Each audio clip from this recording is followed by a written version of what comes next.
তোমার জীবনের প্রতিটি চ্যালেঞ্জ, প্রতিটি বাধা, এগুলো একান্তই তোমার। তোমার সমস্যার সমাধান করার জন্য কেউ বাইরে থেকে এসে জাদুদণ্ড ঘোরাবে না। পরামর্শদাতা থাকতে পারে, সহায়ক শক্তিও থাকতে পারে, কিন্তু শেষ লড়াইটা একা তোমাকেই লড়তে হবে। এই কঠিন সত্যটি মেনে নাও।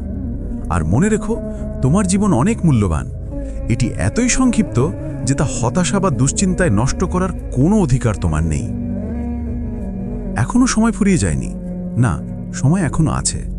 কিন্তু এই সময়ের স্রোত কত দ্রুত বইছে তা আমরা কেউই জানি না। কারণ জীবনের শুরুটা জানা থাকলেও শেষটা সবসময় অপ্রত্যাশিত। সত্যি বলতে, এই সংক্ষিপ্ত জীবনে এত দুঃখ, এত কষ্ট আর এত হতাশাকে কেন তুমি বয়ে বেড়াচ্ছ? চারপাশের দিকে তাকাও। জীবন সত্যিই অনেক ছোট। এই ক্ষণস্থায়ী সময়টাকে টেনশন বা ডিপ্রেশনে নষ্ট না করে এমন কোনো কাজে ব্যবহার করো যা তোমার গভীরতম শান্তি এনে দেবে। আসলে সব